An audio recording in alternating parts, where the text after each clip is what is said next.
Hello दोस्तों। आप सब कैसे हैं? आई थिंक आप सब अच्छे ही होंगे। ओके, तो आज हम स्टार्ट करने जा रहे हैं पॉलिटिकल साइंस ऑप्शनल, जो कि हमारे यूपीएससी सिलेबस के अंदर मेंशन है directly.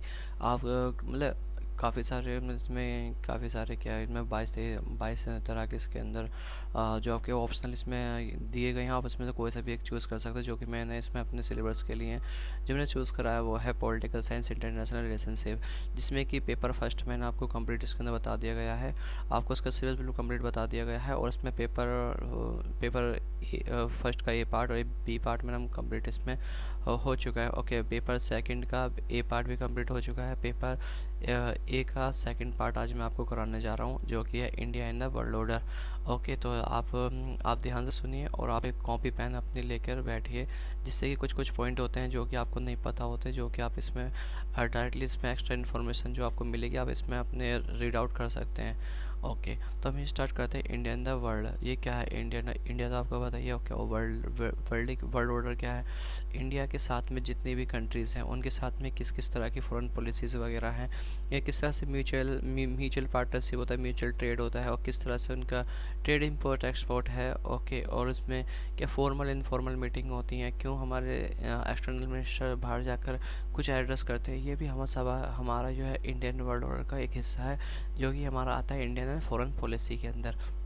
Okay, Indian foreign policy मतलब कि हर देश के साथ में, चाहे आसियान कंट्री हो, बीम स्टेक कंट्री हो, चाहे न्यूक्लियर कंट्रीज़ हो, चाहे हमें किसी देश से हमें वेपन्स वगैरह परचेज करने हो, ये सब हमारे इंडियन फॉरेन पॉलिसी के अंदर आता है कि हमारी फॉरेन पॉलिसी किस तरह की होने वाली है। और बता देता हूँ आपको, फॉरेन पॉलिसी के बारे में भी 5 पॉइंट होते हैं, जो कि बिल्कुल बहुत ही इंपॉर्टेंट रहने वाले। ओके, इन इंस्टीट्यूशन पॉलिसी मेकिंग। ओके, अब मैं आपको दिखाता हूँ। ओके, सो ये जो है सबसे पहले तो फॉरेन पॉलिसी के अंदर क्या होता है, इसके अंदर क्या है, आपको ईच आधा the territory the integrity and sovereignty, आपको हर किसी की एक बाउंड्री और एक इंटीग्रिटी सॉवरेनिटी को बनाए रखना होगा। आपको किसी उसमें दखलंदाजी नहीं करनी होगी कि आपको कि मतलब कि आपको बेवजह वार करनी है, लड़ाई करनी है। ओके, और आपको सबसे पहले क्या है, एग्रेसिव फॉर्म में कभी नहीं आना है। ओके, मतलब किसी की बाउंड्री पे कोई कब्जा नहीं करना है विदाउट एनी, हम मतलब बिना बताए, या किसी और एक्स्ट्रा मतलब आप बिल्कुल डिटरेंस क्रिएट करने, हेजिमोनी क्रिएट कर रहे हैं किसी भी अलग देश के ऊपर, तो आपको ये नहीं करना। आपको क्या करना है, मिलकर साथ रहना है, और आपको इंटरनली आपको मिलकर आपको साथ रहना है, और equality and the mutual benefit, आपको मिलकर साथ रहना है, और आपको जो जो उसके अंदर प्रॉब्लम क्रिएट होती है आपको हर एक देश का साथ अच्छी तरह से देना है। ओके, ये भी है। और each other the internal affair, एक दूसरे के इंटरनल अफेयर में दखलंदाजी नहीं करनी। जैसे कि हमारा कश्मीर का इशू है, तो पाकिस्तान इसके अंदर कोई दखलंदाजी नहीं कर सकता, या अदर स्टेट मतलब जैसे अदर कंट्रीज, यूएसए या रसिया, इसमें कोई भी इंटरफेयर नहीं कर सकता। पीस एंड को पीस एंड को पीस एंड को पीसफुली हमें बिल्कुल एक सारे देशों को मिलकर रहना है, और उसमें कोऑर्डिनेशन बना के हमें रखना है। तो यही है हमारा फॉरेन पॉलिसी के अंदर जो हमने 5 पॉइंट हमने दे रखे हैं, 5 पॉइंट हमने गिवन कर रखे हैं। तो फॉरेन पॉलिसी इंस्टीट्यूशन का हमने देख लिया, पॉलिसी मेकिंग किस तरह से क्या क्या वर्क करती है, 5 तरह की डिफरेंस होती है।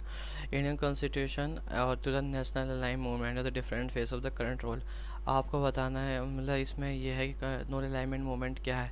तो नॉन अलाइनमेंट मूवमेंट में कुछ कुछ कंट्रीज़ थी, जो नई नई कंट्री जो जो इसके अंदर, सॉरी,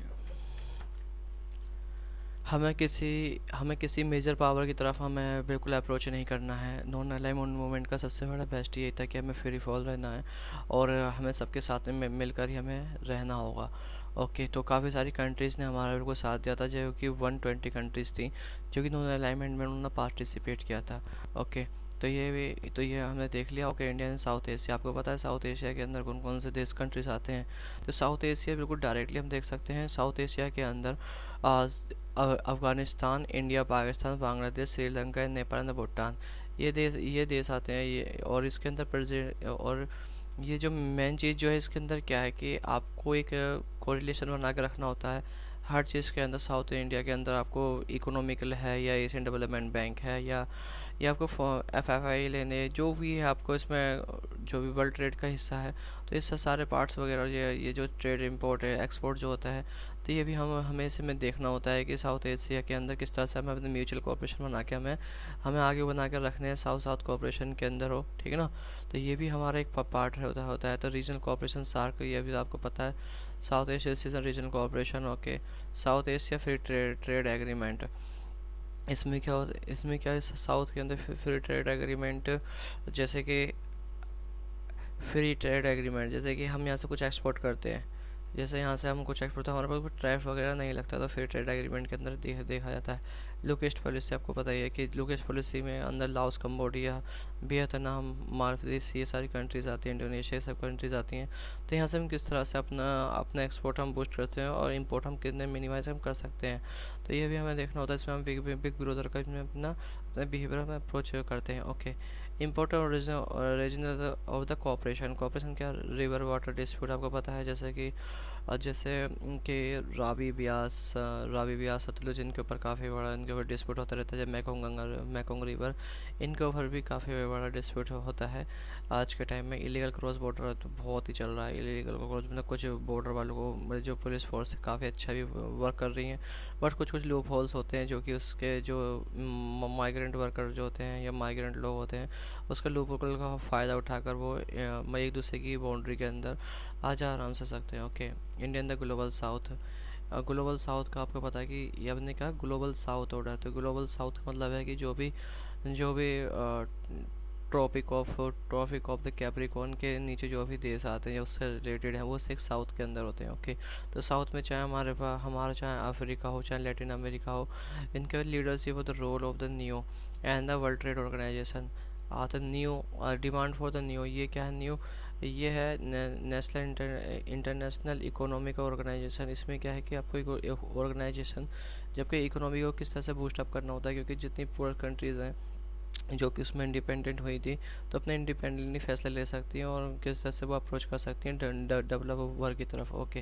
वर्ल्ड ट्रेड ऑर्गेनाइजेशन, ये तो आपको पता ही है, वर्ल्ड ट्रेड ऑर्गेनाइजेशन पूरे पूरे वर्ल्ड के अंदर वर्ल्ड ट्रेड का एक नए हर देश एक इसका हिस्सा है, ओके। इंडिया ने ग्लोबल कंसर्न पावर, अभी क्या ग्लोबल सेंटर पावर, जैसा कि USA, United State of America, European America, Japan, China, Russia, ये सब क्या ग्लोबल सेंटर पावर के अप्रोच में है और इन्हें बीटो पावर के, ये बीटो पावर के बिल्कुल करीबी मेंबर मान सकते हैं ना, क्यों, क्योंकि इनमें कुछ तो इसमें बीटो पावर के हैं, जैसे कि चाइना, रसिया और यूएसए, ये 3 देश ऐसे हैं जिसने बीटो पावर सिक्योरिटी काउंसिल का इनके बहुत बड़ा इनका इम्पोर्टेंट हिस्सा है ये, okay. India the united nation system, ये क्या है, role of the peace keeping system, India भी एक इसका पार्ट है। इस इंडिया ने भी काफ़ी सारे देशों के अंदर अपनी पीस कीपिंग फोर्स भी काफ़ी सारे हिस्से भेजा, जैसे 49 पीस कीपिंग मिशन इंडिया ने कंप्लीट किए हैं, जिसमें कि 1,80,000 अपना हिंदुस्तान के वर्कर भी इसके अंदर वर्कर ने भी पार्टिसिपेट किया है। Demand for permanent seat of the security council,